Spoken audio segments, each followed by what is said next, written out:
beat, off the beat, off the beat, off the beat, off the beat. Real, authentic conversation.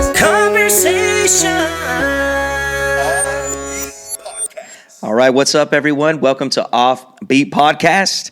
Man, I'm your host, Jorge Ambris, and I'm right here with Juwan Dotson. What's up, Juwan, man? How you feeling today, man? Feeling good, man. Blessed. Man, blessed. Yeah, today we have a great episode, man, and I'm so excited for this episode because from the moment I heard about you, I heard your story, man, I was like, you know what? I need to get you on this podcast. We need to get your story out there, man, and I thank you. I thank you so much, man, for agreeing to be on here, man.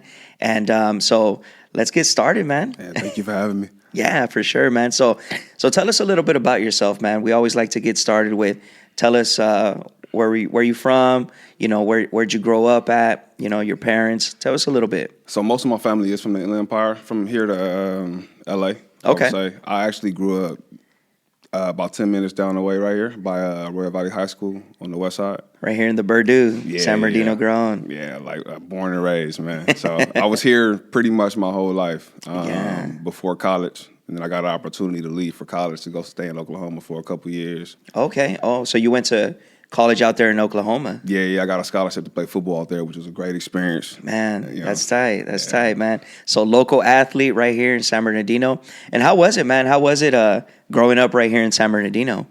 For me, it was cool. Like I had most of my cousins, we all the same age. So I had a bunch of cousins around either a year or two apart. So we were always hanging out. You know, we didn't really know that San Bernardino was San Bernardino growing up. And then you kind of get older and you look back on it like, it might have been a little rougher than we thought thought it was, but we were just kids kind of having fun, hanging out. Yeah, and that's usually how it is, man. Yeah. Whenever you grow up, you really don't realize the city you're living in until you kind of step out. You start seeing different cities, or you come back, or the internet. The internet starts exploding, exploiting everything and everyone. It was crazy because when I went to Oklahoma, they had like this crime report that came out, and San Bernardino was on the crime report, and it was the first time I seen the report, and I was like, oh, that's my city. I grew up there. Yeah, I grew up down the street from where this video is being recorded. Yeah. So, but growing up, we was just kids hanging out. You know what I mean? So, definitely, it was cool. Yeah, and what kind of things, man, did you like to do, would you like to get into when you were growing up? Man, we were outside all day. Yeah. Like summertime, we outside all day. I'm trying to play basketball somewhere. Yeah. We're trying wherever there's a ball, whatever, somewhere to compete. You know, that's kind of what we were into for the most part. Yeah. Definitely music. Love music. But yeah, for the most part, that was sports and music. I think was probably my main go-tos growing up. That's good. That's good, man. And then how was the relationship with your parents? It was solid. I think like both my parents were there. That's good. I didn't grow up in a joint household, but I had both my mom and my dad. My grandparents played a big role in my life for sure. Yeah. I spent a lot of time living with my grandmother. My grandmother's actually the one that lives here on the west side. Okay. And then my other grandmother stayed in LA, so I would definitely go spend quite a bit of time with them as well. My dad stayed like Rialto area, so I was pretty much all over the IE. That's good. That's good, man. And so that's cool that you mentioned that. You say I had both my parents. You know, even though it wasn't a joint household, but both parents. You know what I mean? They were present. They played a big role in your life, man. And how was being a kid right here in San Bernardino? Now we know how San Bernardino is, man. You know, was there ever they ever try to like pull you into trouble, anything like that? Yeah, for sure. I think that's what saved me was having a village around me. Like my whole family raised me, if I had to be honest. Like my mom, my dad, my grandparents, my aunties. I've probably lived with 10 different family members. Yeah. You know what I mean? To be honest, everybody had a hand in my growth. So I think that's probably what saved me. Yeah. A lot of the people that I grew up with didn't have that. Yeah. So the ones that kind of fell short, it was mainly because it wasn't really no direction from like a family foundation. Yeah. So that's why I think what separated me, what blessed me and saved me at the end of the day. And at that moment, at that time though, like, did you realize, like, because I know growing up sometimes as a kid, I know even for me when I was growing up as a kid, I even shared that in my story too, that I had both my parents too. And growing up, though, I didn't understand how blessed I was to have that, because I could have like fallen off the rail way sooner, if I didn't have that. But growing up, like, I didn't really understand that. Did you ever struggle with that to say, man, like, I wish, I mean, sometimes, like, that thought of like, man, I wish I was like my friends, man, where I didn't have anyone telling me what to do. Did you ever go through those thoughts? It sucked. Honestly, like growing up, it was because it wasn't cool. Yeah, which is so weird. Like, I'm older now, and I'm like, we were weird because it's like you got both of your parents. You're weird. Yeah, your parents make you good grades. Your parents make you come in early and do homework. You're weird. It was like they would clown you for that. Yeah, it's like I didn't get. I wasn't out going to parties. Like my parents wasn't really having it for real. So at that time, I'm hating it. Yeah, you know what I mean. But now I'm like I'm alive. Yeah, I'm free. I got friends that that are in jail or just came out of jail that are like they look at my parents as like they're grateful because a lot of my friends know my parents and they're like, man, listen, your parents played a big role. Like that was the only influence we had. You're really blessed. Yeah. And I'm like, now I understand that. Like I'm 100% blessed because that's definitely probably what saved me at the end of the day. Yeah, and that's what's crazy about when you're a kid, you really don't understand any of that. I used to think the same thing. I used to hate it because it would be like, man, like, because we actually had our parents, coming out yelling like, George, Juwan, like, get in the house. Right. And we'd be like, man, and we'd have all the friends around like clowning on us like, you got to go inside or you got to do your homework and things like that, but man, in all reality, that was probably what, we could have, like I said, we could have fallen off the rail way sooner. Mm-hmm. I mean, even though we grew up, we made some wrong choices growing up, but man, like, having that solid foundation, played a big role, man. Mm-hmm. So I'm glad you had that growing up too.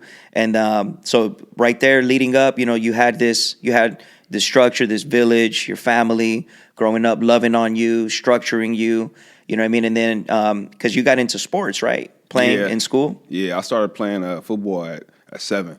At 7 years old? At 7 years old. What position did you start playing? Well, my first position, I played corner for the San Bernardino Bears. Okay, all right. San Bernardino Bears. We used to practice. Pee-wee football? Yeah, we used to practice right here at Ansarell Park on the west side. Okay, all right. Yeah, and how was that? How was that experience? Man, that was awesome. To be honest, like it was awesome. Even sports are tight, man. There's some people I still talk to, some friends I still have from 7 years old. Like sports make the world small, Yeah, it does. It really does, man. I'm noticing that now. Like now that my son plays. I signed him up for pee-wee football, and then but it's funny how like coaches and it's just such a small world, man. Such a small world. You start getting to know different people. Like, oh, this is Coach so and so. He works off season. So it really is, man. And so you had that. You had the sports, man, and you just followed through with it. You just kept going with it. Yeah, I ended up sticking more so with football. I tried some other sports. You know what I mean? When I was younger, when I got to high school, I did track and played basketball. Okay. For what high school? I went to Carter for 3 years. Okay. And then ended up graduating from A.B. Miller in Fontana.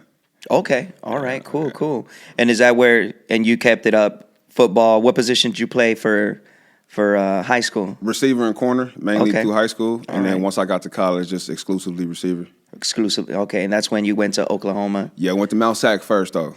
Shout out to my Sac dogs. I went to Mount Sac first for 2 years. Okay. I heard they got a good sports program right there. Yeah, the best. Yeah, I heard about that, man. Yeah. So you were there for 2 years, and then from there you got. I got a scholarship to go to East Central Oklahoma. That's tight. In Ada, which was like a total culture shock.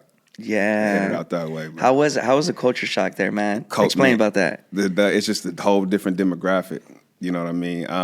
It was the first time I ever been like the only black dude in my class. You know what I mean? It was the first time you walking down the street. Because in California, we move so fast. Yeah. You know what I mean? So you go to like the Midwest or you go to the South, everything slows down. Yeah. People ask you how you doing and expect you to answer. Yeah. You know what I mean? Like they'll sit there and wait and have a conversation. Yeah. Food was great though. Yeah. food was definitely great. But yeah, it was the culture shock. Yeah, and it broadened my horizon. Like I think it was one of the best things that happened to me because it let me know that it's another world out there. I had never left California before I went to Oklahoma. So it was literally going SoCal. I hadn't even been in Northern Cali before. So it was SoCal, Oklahoma. Yeah. You know, so it was different. Yeah. And I was by myself. Yeah. Yeah. That's anytime, man, you move out of state or you move out of your comfort zone, man, you always tend to like get that culture shock right there, man.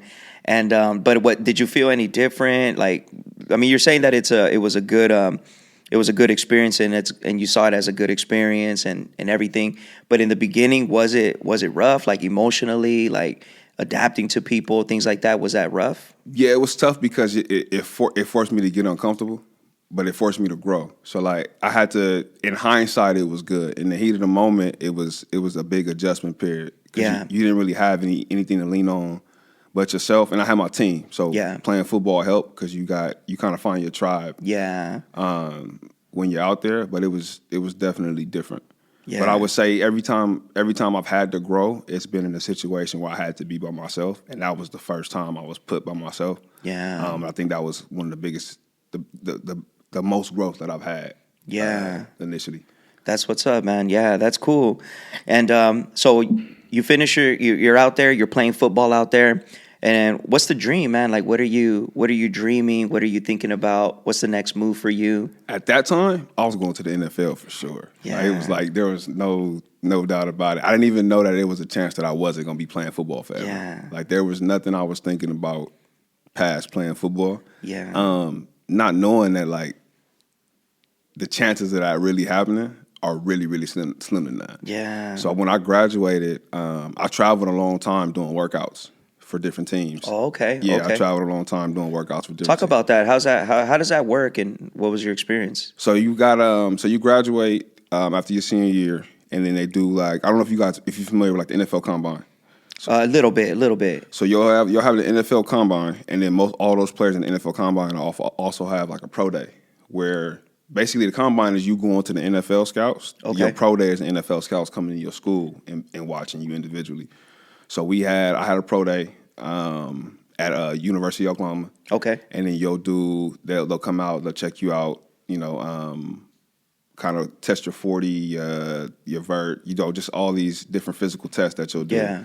And then you'll either, get a call to come to camp, you'll get signed or whatever the case may be, or you won't. So for me, I didn't. And then you'll kind of just wait and see if anything pops off for you. Yeah. Once that didn't happen, there was like a circuit of like, CFL tryouts, which is the Canadian Football League. So I traveled to like Texas and did workouts, and flew back home to Long Beach and did workouts, and flew to Florida and did workouts. Oh, and wow. Just meeting all these different players. Yeah. But then you start to see like, man, you go around the world and you see some of these athletes and it's like, oh, these guys are really, really good. Yeah. You know what I mean? Like, you're good, but these guys are like really, really good. So yeah. So you start seeing the competition. yeah, and you just realize that it's not even about, whether you're good or not. It's more so, one, is it your season? You know what I mean? And is it your purpose? Is this your purpose and is it the right time? Yeah. You know what I mean? For this aspect.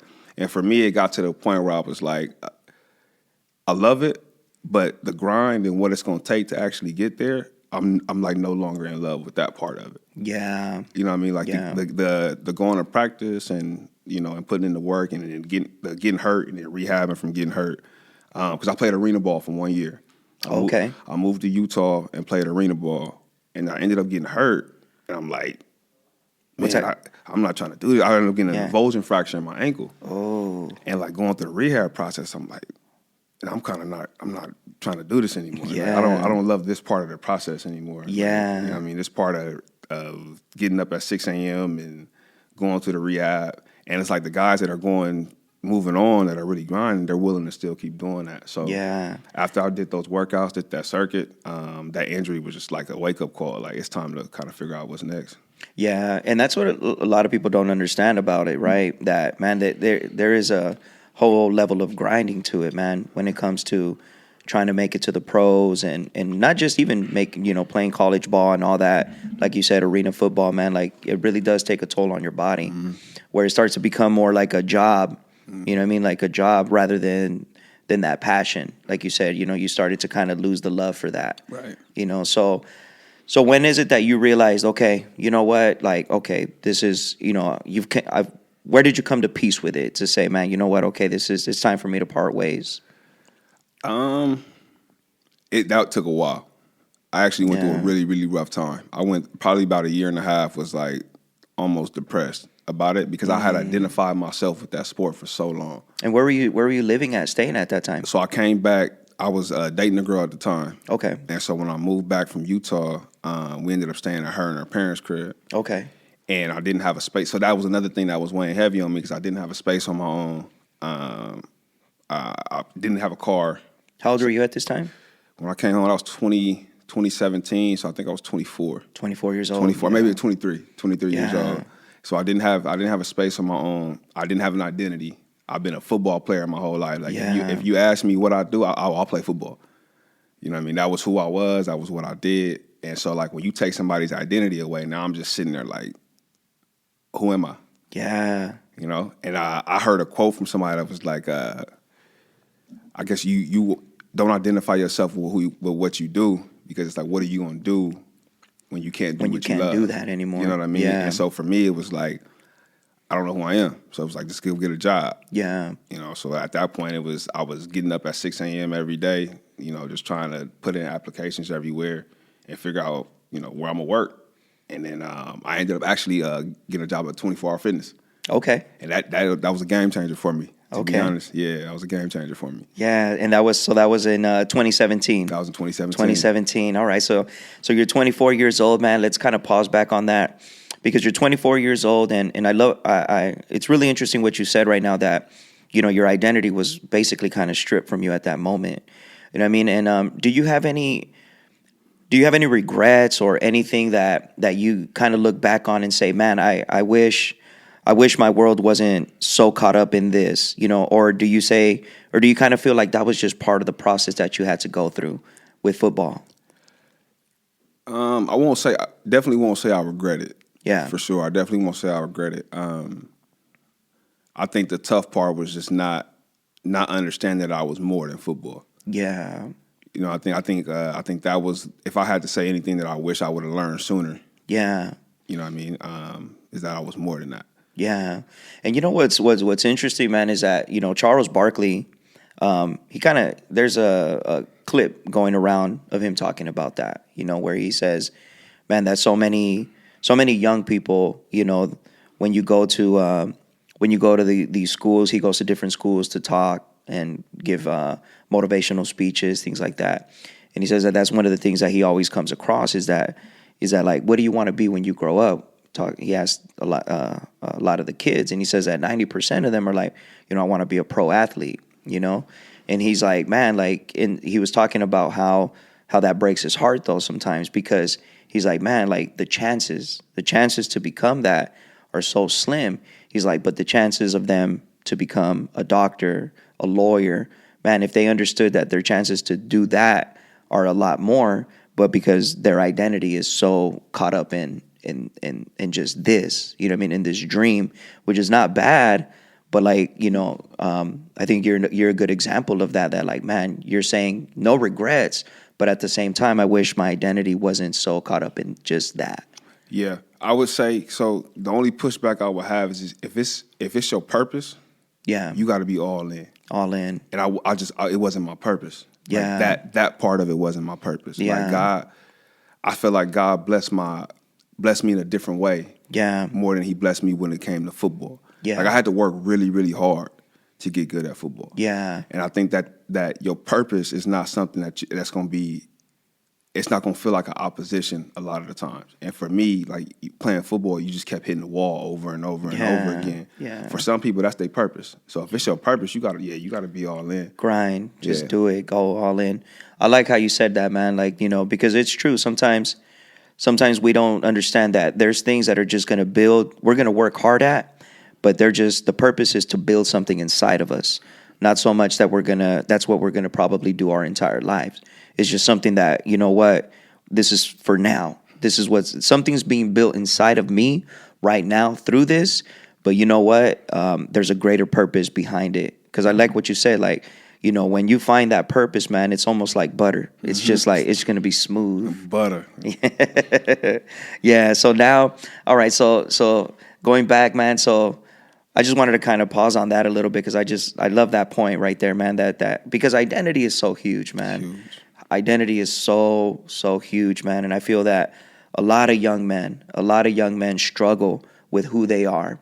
You know, I feel we're a performance-driven culture, you know, and there's nothing wrong with it. There's nothing wrong with wanting to perform well or wanting to do things well, but there's something different, man, when we're able to find our identity, right?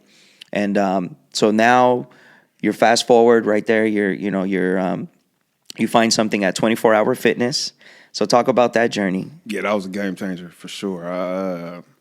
Shout out my big bro Robert Cameron for hiring me, man. So yeah, I went in there in 2017, just a knucklehead. You know, I'm staying on the west side. I'm not doing well, not doing what I'm supposed to do. Yeah. Hanging out, you know what I mean. And then this guy, I actually went to interview. This is how God worked, which is crazy. So I went to interview. I was so desperate for a job. I went to the San Bernardino 24-hour fitness and applied. And I'm in the interview, and the manager's like, I got like 12 hours for you a week. I'm like, oh, I'll take it. Like, I don't have nothing right now. Whatever you got for me, I'll take it. And he didn't send the offer letter for me to sign. Oh. So I had applied to every 24 in the area. So Rob which is the general manager at the Redlands 24. Okay. He ends up reaching out and is like, hey, I want to bring you in for an interview. So I'm like, sure. So I go in the interview. I'm in this group interview, and I'm super like cocky and just, you know, because I'm like, I can do sales. Like, this is nothing. Yeah. And we're going through the interview, and I'm feeling like I'm doing well. And he was like, he tells me this afterwards. He's like, I wasn't sure if I was gonna hire you because you was just so like confident. I didn't really know if you was gonna make it, but he ended up hiring me.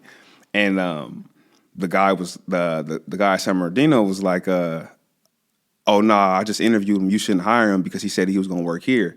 And then Rob was like, well, you didn't have any hours for him, right? So then he ends up bringing me on. And as I get there, he becomes my mentor. Like, he starts to groom me. He starts to, like, teach me the game, you know, like, kind of show me the ropes. And I'm like, this guy looks like me. Like, he's just, like, 6'5", ex-athlete. My man got tattoos on his neck, and I'm like, tattoos on his hand. Yeah. And I'm like, oh, if he could be a GM, I could be a GM. Like, he come from the same background I come from. Yeah. So we're just, and over that time period, like, as he's grooming me, I'm like, oh, I kind of like this. Like, this job is cool. Like, it's still fitness. I'm still a part of a team. I'm getting an opportunity to compete. And then I ended up going from, I was a front desk rep at 24 in 2017.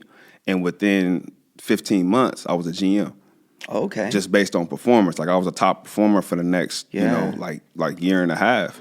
But through that whole process, I met like so many people that was introducing me to like different books and podcasts and just networking. Then I met like a lot of my friends that I know right now are from 24 Hour Fitness through this last like 5-6 year process. Okay. You know, I started training with like George and then I met Drew and through Drew I met Milo. It's just everybody that's been in my life right now. Yeah. That's been like super, super helpful through my process. Yeah. Stemmed from me getting hired that one day, turning down a job in San Bernardino and picking up the job in Redlands. Yeah. You know what I mean? Yeah. And I was so quick to take the job in San Bernardino, but if I would have took it, it would have been a whole different, a whole different path. So but for something that offer letter never went through. It's for something that for some reason that offer letter, you know what I mean? Yeah. So I'm like, I'm a big believer that God don't make mistakes. Yeah, no. You know, and everything happens for a reason. 100%, man, 100%. So that was a big turning point for you. Huge, right there. Huge. Yeah, because if not, like you said, you're already here in the west side of San Bernardino. Mm-hmm. You started to link up with old friends. Mm-hmm. Yeah. At that time, I needed somebody to come grab me. Like I needed somebody to come kind of pull me out of that. Yeah. And God placed him in my life at the perfect time. That's good, man. That's good. And you guys still have a cool relationship to this day? That's my big brother for life. That's what's up, man. Yeah. That's good, man. And and you know, and that's the beautiful thing about, that's why I'm such a big believer, man, when it comes to being open to new relationships, you know, friendships, new mentors, things like that, because you never know. You never know. That could be the bridge, man, to new opportunities. It could be the bridge to lifelong friendships, you know, and I'm glad you were able to find that, man, at that time, man, because like you said, you needed somebody to come and grab you out, you know what I mean? But I'm glad that door was open, that door of opportunity was open for you, man. And so how long were you there in 24 for? 5 years. So you were there for 5 years. And that was the longest job. Yeah, that was the longest job I had ever had. Yeah. For sure. Yeah. And then from there, after that, what was the next journey? I ended up personal training at Self-Made. Okay. That was when I made that transition. That's when you made that transition. Yeah. But within that transition, man, I know that some things have happened, right? Mm-hmm. Let's talk about that. Because that was one thing that, man, really drew me to you was because I would see you and I'd be like, man, this guy's motivated. You know what I mean? Like you were on high alert, motivated, man. You know what I mean? Like I'd hear you and I'd be like, man, this guy's got energy. But then I heard your story a little bit, man. And that's what kind of made me pause. I'm like, man, you would never think that this person is going through this. So let's talk about that, man. Yeah, 2020, I was diagnosed with leukemia. And that was definitely a shock for sure. And I know 2020 was like a rough year for everybody. So like July 2nd, to be exact, of 2020. Man, so right in the middle of the pandemic. Right in the middle of the pandemic, the whole world is shut down. Everything is happening. Everything is going on. And what led up to you finding this out? Just a multitude of symptoms. Because like you said, I work out pretty much every day if I can. So I went from really, really being in some good shape because we was at home. So all I was really doing was working out. I was probably in the best shape of my life at the time.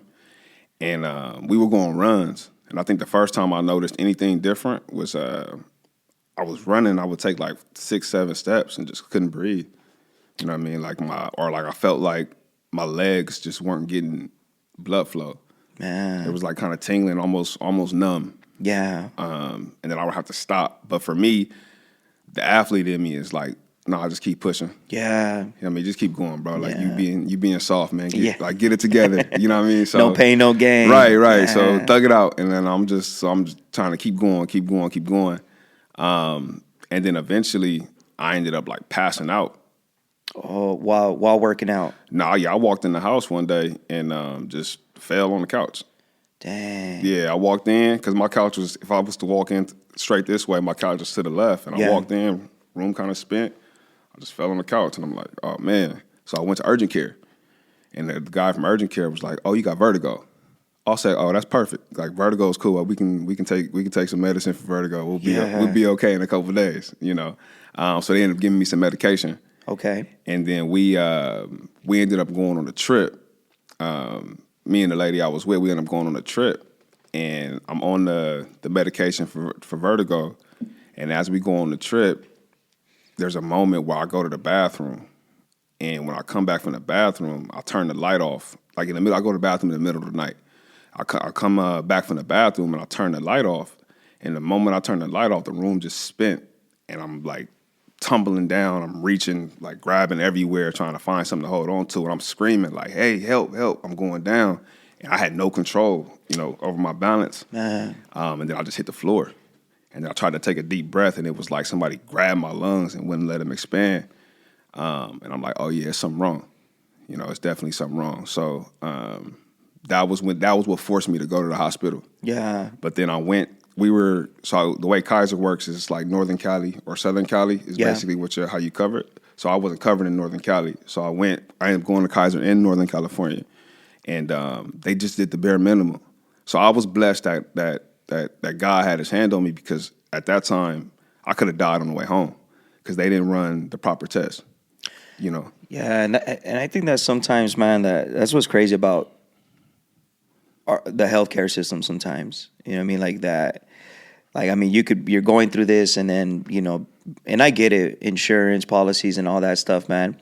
But at the same time, man, like, they're kind of used to sometimes just doing the bare minimum, mm-hmm. You know what I mean? And just kind of winging it out and waiting, man. And like you say, you could have, if you know what I mean, if God's hand wasn't on you, man, like that probably could have been your last moment. So what happened? You drove down? Yeah, so they ended up saying like, you're okay. And I'm in the hospital room in Northern Cali crying. I'm like, listen, I'm 27 years old and I can't walk up a flight of stairs without losing my breath. I'm like, there's something wrong. Like, I know there's something wrong. I know y'all not finding it right now, but there is something wrong and I need help. And she ended up leaving and bringing like a security guard in when I was in the hospital room. So I'm like, oh man, like I'm not trying to be a threat to nobody. I'm just saying I need help. And so, long story short, we ended up going back home. Man, that's sad. Yeah, I was sick. I'm like, come on, sad, like I'm hurting right now, you know. But I ended up going back home, and I called. I ended up calling Kaiser, and I got a physician's assistant on the phone. Super cool physician's assistant, and they were like, "Go ahead and get a blood test." So I went and got a blood test because they were like, "You have way too many symptoms for me to diagnose you right now without you getting a lab." So I went and got labs done on I want to say this was a Thursday night.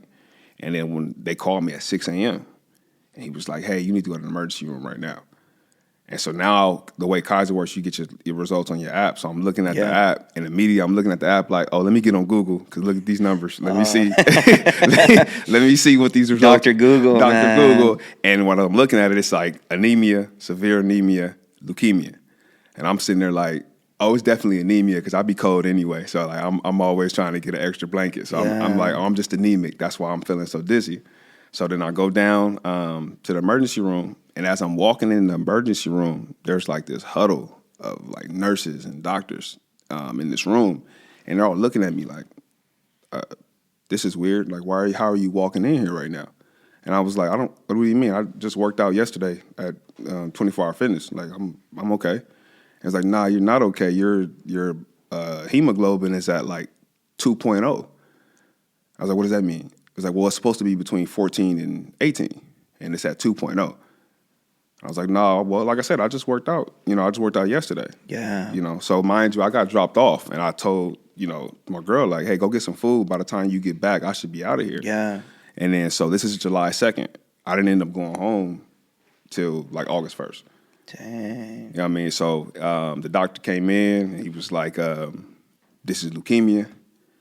And I was like, nah, ain't no way. Like, you got the wrong chart. Like, I'm Juwan. If you can go recheck that again, that'd be great. You know what I mean? And he was like, nah, we're going to run it again. And then when he came back, the levels were worse. Dang. And he was like, nah, it's leukemia. And then that was it at that point. What went through your head, bro? It was blank, nothing at the time. To be honest, it didn't even hit me until it took a minute. It took maybe an hour or two. It wasn't probably till my mom got there. My mom pulled up that it actually hit me because I'm just sitting there trying to process. Like, what's happening? What does this mean? What is it? Yeah. You know what I mean? Because you're 27 years old, man. Yeah, I don't know what this means because I've never even really heard. When I hear leukemia, it just sounds detrimental. It just sounds like it sounds like death. Yeah. You know. So you get these results, man, and then your mom walks in, and what happens from there, man? What do you start to feel? At that time, it's like, I want to go home. I'm like, Mom, I want to go home. And they're telling her, like, hey, we got to admit him so we can run some more tests, and then we'll get the results on Monday. And I'm telling my mom, like, no, I want to go home. Like, if they're going to get the results on Monday, let me just go home, and then if they call me back and say it's leukemia, then I'll come back. And then my mom's like, no, I don't think that's a good idea.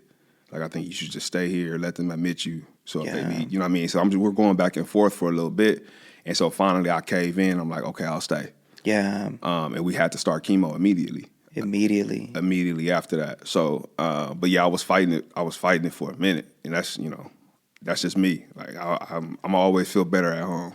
Yeah, no, of course, man. I don't think anyone likes hospitals, period. Right. You know, but having to stay in the hospital and then having to process the news that you just got, man, and not knowing what's going to happen, man. Like you said, man, like, anyone were to hear something like that, man, automatically, like you said, man, it's like, what? Like, this got to be some of the worst news that I could probably receive at that moment. You know what I mean? And so so they admitted you had to stay for about a month? The first time. Yeah, the first time was about a month. And the first, it was only heavy for that first couple hours. Like, I got on the phone, made a couple phone calls, and then after I made those phone calls, my oncologist at the time was really great. So when he came in, it was like the first 3 hours, I was crying, I was processing. It was like, this sucks. And then it was like, all right, what's next? How do we do it? How do we win? How do we beat it? What I got to do? Yeah. And then he survival. He laid out the regimen. He said these next 7 days gonna going to be rough. It's going to be 3 times a day chemo. You're going to have a doctor in here 5 times a day injecting you. We're going to run labs every single morning at 4 a.m. That's going to be the regimen. And it's like, all right, bet. It's like, that's why when you ask me about sports, do I regret it? I said, nah, because without that foundation, without that, you know what I mean? Without that lock-in, I wouldn't have made it through. Yeah. Because that's what I had to turn into. You just kind of got to lock into that mode. Yeah. You know? Yeah, man. And I mean, at any moment though, like, did you ever feel like, man, you know what? Like, any negative thoughts ever cross your mind? Always. Daily. What kind of things were you thinking, man? When is this gonna be over? Yeah. You know what I mean? You start immediately thinking about the finish line. Like, when is this gonna be done? But those were the moments where I was at my worst. Like when I was not present and going through it. Yeah. You know what I mean? I had to understand that the pain was necessary and I had to be present in that pain. Yeah. Because without being present in that pain, without ignoring it, there's no way to get through it. You know what I mean? Yeah. And then where was your faith in all this, bro? It was neglected, and that was so. And this is all hindsight. In the moment, I didn't see it this way. Yeah. But I see it this way now. It's like God does a really good job of whispering to us for a very long time. And it was funny, like not to get off topic, but one of my close friends had sent me a message about, I would say maybe 3 weeks before I got admitted into the hospital, and it was this long drawn out message about like. He was like, bro, you could be doing so much more. I don't feel like you walking in your purpose. I feel like God has so much more planned for you. And something in me is telling me to tell you that God is like, he's trying to touch you. He's trying to speak to you right now. And it's like in hindsight, I've learned that like God is going to whisper. He's going to tap you on the shoulder a couple times. And then at some point, he's going to sit you down and quiet the world around you if your world is too loud. So if he's whispering to you and you're not hearing him, it's because your world is too loud. Yeah. So now I'm sitting in this hospital bed by yourself, and you ain't got no choice but to listen. Yeah. So my faith started to grow. So when I first walked into the hospital, if my faith was at a 1, it's just you and God at this point. So he gonna give you a gut punch and quiet your world. So you either gonna listen and quiet it down, or he gonna quiet it for you. And for me, that's what that ended up turning into. Yeah. You know, so that's now, crazy, man. It's all I lean on. Yeah, yeah. So after that first month, man, that intense chemo treatment that you had to go through, what happened after that? It was time to go to work. So you were just back. You were back to your normal routine. Not initially, because I had lost so much weight. How much weight did you lose through that process? The first time I went 195 down to about 160. Dang. Yeah, I lost about 35 pounds. Lost man. about 35 pounds. Did it affect anything else? It affected everything. I went bald. I lost all my hair. The antibiotics had my skin looking great though. You know what I mean? But yeah, lost all my hair. Energy levels were really, really low. No appetite. That's why I lost so much weight. I was in the hospital basically only drinking Ensures because the hospital food was so terrible. Yeah. You know what I mean? So, but yeah, it affected everything. And then emotionally, just the up and down, the anxiety, for sure. And like, you're not really getting the best sleep in the hospital. Yeah. So, you kind of battling those things. Some stuff that you just can't like, push through. You just kind of like got to endure for the time being. At any moment, man, were you like, man, God, why me? No, because that's not really how my mind works. Yeah. To be honest, not really why me. The main thing was just like, how long? How long we gonna be going through this? Yeah. And I think that was if I said anything, like I said, that put me in a bad mental headspace. Yeah. Was looking too far ahead. Like, just, bro, how long we gonna be going through this? Yeah. Because you see, when you look into the tunnel and you see no light. Right. I think that's the biggest thing that anyone that's going through pain or suffering, man, I think that's one of the biggest things, man, is that I like what you said, bro. Like, I think that I've never really looked at it like that, man, where you just got to be present with the pain. Got to. I never really looked at it like that, man, but it's so true because I think that's one of the biggest enemies that we have, when we're going through pain and suffering is that, we're just that hopefulness, it's good. It feeds us. It revives us. But then at the same time, man, if we're, like you said, when we have those type of questions where it's like, man, how long? Or when is this going to be done? Like, when is this over? You know what I mean? I think those are the moments when that's the hardest. Yeah, I think we got to be intentional about seeking out our lesson. Like that, it's not happening to you, it's happening for you. You got to be intentional about understanding what this moment is supposed to mean. Yeah. Like this pain is not, your strength doesn't come from ignoring this pain. Your strength comes from understanding and moving forward in spite of this pain. Yeah. You know what I mean? Like your faith doesn't come from you knowing the destination. Your faith comes from you walking the process no matter where the destination leads you. So those, like, God already made it. Like, your battle was already won. It's already checked off. You know what I mean? Like, if you doubting that is actually the opposite of what faith is supposed to represent. Yeah. And what did that do to you as a person? It strengthened everything in me. Every time I have doubt, that's what I can lean back on, is understanding that the destination already won. Yeah. I'm already healed. Yeah. I just got to keep going. Yeah. You know what I mean? It's already there. On my worst day, and I tell people, like, when they ask me, do you have bad days? I said, no, but I definitely have bad moments. But I'm never going to let it take a whole day, because I know at some point I'm gonna snap out of it and be like, hey, God got you. Yeah. I ain't never failed you. Yeah. And it's not going to ever happen. You know, you just got to keep going. Yeah. You know? And that's crazy, man, that you have this, you know, I think, I'm telling you, man, when I heard your story, bro, I'm like, you would never think, bro. You would never think that, like, this guy, bro, who's high energy, motivated, man, working with his athletes right there at the gym, would be going through this, bro. You know what I mean? And when you look back on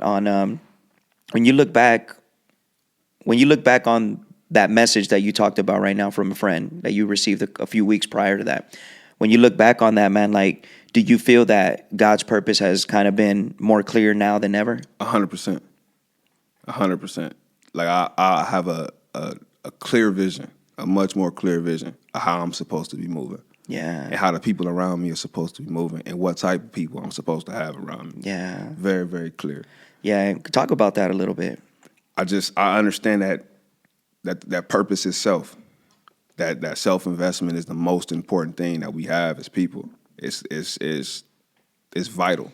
Yeah. Like, it's vital for our survival. It's vital for the people around us survival. And I think the best thing that you can do for the world is invest in yourself. Because God made us intentionally. You know what I mean? Everything God is here. You know what I mean? Like, God is, if you want to pour into God, if you want to invest into God, you have to invest in yourself, because He made such an investment in making you that you are His greatest creation. Yeah. You know what I mean? So all of our strength is drawn from that. All of our strength is drawn from the presence of God inside of us. So if we pour into that, you have no choice but to be positive. You have no choice but to shine a positive light on the world. Yeah. You know what I mean? 100. So for me, that's kind of where I'm at right now.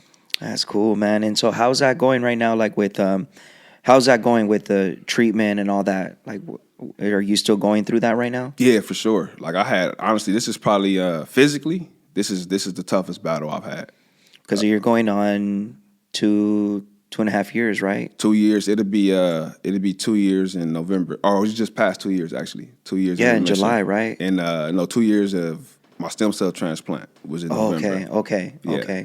Talk about that a little bit. So the stem cell transplant was what I needed for them to say, for me to get the best chance to be cured. Okay. Of cancer. But they technically say you're not cured from cancer until you're in remission for at least 5 years. Okay. So you'll have ups and downs pretty much for that whole 5 years. Or some people are just, they'll coast through it. You know, in my situation, it's definitely been up and down. Yeah. So, like, physically, yes, I ended up losing a bunch of weight like a couple months ago. I don't know. I haven't weighed myself. I'm kind of scared to hop on a scale, so I haven't. So I haven't weighed myself. But you're kind of traumatized. Yeah. So I haven't weighed myself, but I had just got really, really sick. It was in and out of the hospital for the last couple months, and then I had some complications with my body rejecting some of the cancer treatment. Oh, okay. Yeah. So now we shaking back. Like, just got back in the gym, just start working out. But yeah, still going through it. Still battling. And so you're still working out through this. I can't stop. And that's what's so motivating about you, bro, is that you're like, there's no quit in you, man. Yeah. There's no quit in you, man. And like you say, man, like that, everything you've gone through in life and everything that you've had to, endure in life through sports and everything, man, really built something inside of you to be able to get you to this point. And now you're able to fight through this, man. Mm-hmm. And that's what's so motivating about your story, man, is that, there's that fight in you, man, that says, man, unless God says so, man, but until then, as long as God is in me, man, I'm going to keep fighting because 100%. He's fighting my battle. You know what I mean? And your family, how's your relationship with your family through all this? I mean, I think I got the best support system in the world. Yeah, to be honest. That's good. Yeah, I got great friends, great family. Yeah. I'm never like thinking like I don't have what I need, and I've seen. And the crazy thing is, you'll see people going through it, and they're going through it alone, and it's just like I couldn't imagine. Yeah. I couldn't imagine not having the people that I have around me. Yeah. I know if I reach out, I got somebody there to pick up the phone for sure. That's what's up, man. That's good, man. And both your parents are still, they're still alive. They're still good. Yeah, both my parents. Okay, good. That's what's up, man. Any brothers and sisters? I don't think I asked you that. Yeah, I got siblings. I got stepsisters. Well, we ain't really step, bro, but I got adopted brothers. It's like 6, 7 of us, man. So, yeah, and they're active in your life too? Yeah, everybody's pretty active. Yeah, that's good, bro. Active. That's good, man. I'm really happy to hear that, man. And bro, your story is just intense, bro. It's intense, man. That at an early age of 27 years old, man. And what is something, man, that you kind of I know you shared a little bit what you feel your purpose is, but what kind of things are you actively doing right now? You know what I mean, to get your story, to get your purpose across, man. Or are you actively involved in a community or anything like that, like church or anything? Right now, Right now, I've been really secluded at home. Okay, like just trying to get healthy. Just focusing on my health, trying to get my strength back. A lot of reading, a lot of writing. Yeah. Trying to learn how to meditate. Yeah. Because that's the biggest battle for me right now is getting control of my psyche. Yeah. Getting control of my mind. Making sure I'm the one making the decisions. Because like when you do get in those dark places or you do get in those negative headspaces, you can't trust that person. Yeah. That's not who you are. Yeah. You know what I mean? So I had some moments that were really, really heavy. And it let me know, like, oh, no, you need to get control of this before this spirals out of control. Yeah, like what? Talk about it, man. So I lost my grandmother earlier this year, and that's my mama bear. That's my baby. So that was. If you was to ask me to weigh both of them, like that was worse than the cancer. Like I would take cancer 10 times over to see her live to 200. You know what I mean? So, and I was doing really well. Like I was shaking back. Everything was feeling like. Feeling good, you know what I mean? So, it's okay, man. Take your time.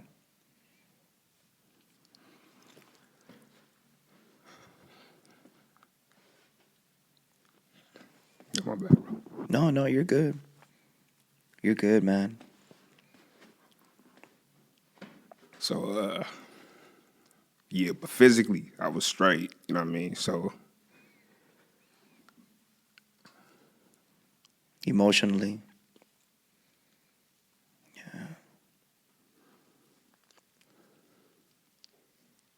Damn, I thought I was gonna be good. You're crying, good, bro. You're good, man. But yeah, so when that hit, that kind of threw me for a loop a little bit, and it kind of knocked me down to rock bottom mentally. Yeah. And so for me, I'm like, as long as I'm locked in mentally, I can make my body kind of do, you know what I mean? I can kind of fight through the pain and kind of, make my body do whatever I need it to do. So when that happened, that was just heavy. So she was real special to you, man. That was everything. You know what I mean? So a lot of grandmas are, dude. Right. A lot of grandmas, man. So I had to go through, that process, and then so once that ended, it was like just trying to get back grounded. Yeah. And that's kind of been where I've been at. Yeah. Trying to gain control of that mental, emotional state, man. And that's huge, bro. That's huge, man, because I know that, when, you're talking about your grandma, man, and everything, and when you lose someone, there is no right way how to take it. You know, it's one thing that I've been learning these last couple years is, you know, when you lose people you love, it's like there is no right or wrong way how to mourn them, how to go through that, you know, but you taking up that challenge in you and saying, man, you know what, I have to gain control of this. Have to gain control of this because there's still a fight. You know, there's still something to fight for, you know, and I'm sure she's looking down on you too, man, and just, 100%. you know, for you to keep fighting, man, for you to keep fighting. And I know that there's a lot of people, man, that are going to hear this, that are going to hear this story, man, and there's going to be something special that's going to happen through this, man, because the pain and suffering, man, that you just shared, that you just talked about, man, is unimaginable, man, unless people have actually gone through that, you know. But I think the biggest message that we can learn from this, man, is that, you know, despite of the pain, despite of the suffering, despite of the hardships that come our way, man, you know, that there's always something that we can look forward to. There's always something, there's always that hope, there's always that rock. And like what you shared, man, that foundation, that faith in God, you know, is what really, man, is going to help us, man, to just move past, you know what I mean? And have faith that, like you said, man, have faith in that moment. You know what I mean? It's not so much seeing the end result, but having faith in that moment. That, yeah, we can have bad moments, you know what I mean? But it doesn't mean we have to have bad days, you know, and that we can always look to see, man, that there's always something, you know, and that there's always someone, man, that's going through more than what we go through, you know? There's always someone that's going through more. And when we look at that, man, that should make us realize, man, that, you know what? There's a greater purpose in each and every single one of us, man, you know? Find gratitude in the little things, you know what I mean? Just be intentional about being grateful. And I think that's what saved me is I started journaling every morning. Okay. And the first thing I do when my feet hit the ground is I get in my journal and I write at least one thing I'm grateful for. And I remember my first entry was I was grateful for the sun on my face because I had just spent 5 days in the hospital. Yeah. You know what I mean? Like it felt good to be able to get up and walk outside. It's the little things. It's that's the little things are everything. You know what I mean? And then as you start to be intentional about your gratitude, it's really, really hard to have a bad day. Yeah. You know what I mean? When you get up and you find purpose and finding and being grateful, it's really hard to have a bad day. Yeah. You know what I mean? And that saved me. Man, that's powerful, bro. That's powerful, man. And what's your message, man, right here, man? You got a camera right there, man, that's just looking at you. What's your message to young men, to young women, to anyone, man? What's a message that you want to just share from the bottom of your heart to them? That you're going to be okay. That it's not about what you're going through. It's about what you've gotten through. Thank God for what he saved you from that you didn't see. Because it was probably a storm one day that was coming to knock your socks off and you never saw it coming, and God saved you from it. Don't focus on the storm you did see. You know, he saved you multiple times because he knew what you couldn't handle. And just don't wake up and do things on accident. Like, one thing this journey has taught me is that life is finite. And you have to accept that. Like, don't be fearful of that.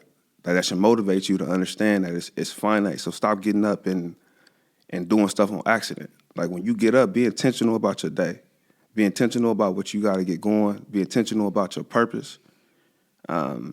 Because God didn't place you here to just be going through the motions. Like, you have something to do. You know, you have something to do, and you know it, you feel it. Like, you know, there's an energy in us that lets us know that we're not moving in the right direction. So lean into that. And every day you get up, be intentional. I love that, bro. I love that, man. Hey, you're speaking to me, bro. Seriously, man, because that's so good, bro. It's so good. And I think that we can all learn from that, man, to be intentional in our everyday life, man. And Juwan, man, dude, like I love your story, bro. I really do, man. And like I said, I know that this is gonna touch a lot of people's lives, man. you know, and I know even coming in here, you were saying, man, like how you feel like leaning towards this type of space, right? Yeah. I'm gonna tell you right now, I ain't gonna lie, man. I'm definitely a crier, y'all. So don't blame me. Dude, it's okay to cry. Hey, it's all right. I cry once a day. I promise I do. It's all right for men to cry, bro. Yeah. Like, you know what I mean? Like, it's good. It's good, man. And I appreciate you coming out, bro, and taking the time and the energy, man, to come. And because I know, like you said, you're focused on healing. You're focused on getting better yourself, man. So I don't take it lightly, man, that you made your way out here, man, and took your time to be right here with Offbeat Podcast, man. We appreciate you so much. And I look forward, bro. Like, I really do, man. I look forward to the day when you are cancer-free, bro. And I'm going to bring you back on here, man. And we're going to be able to tell that story, man. You know what I mean? But for now, dude, we wish you all the best. We're praying for you, man. And don't forget, Offbeat Podcast family, man, to subscribe to our channel. Keep linking up with us. If you have an offbeat story, if you have a story that you say, man, you know what?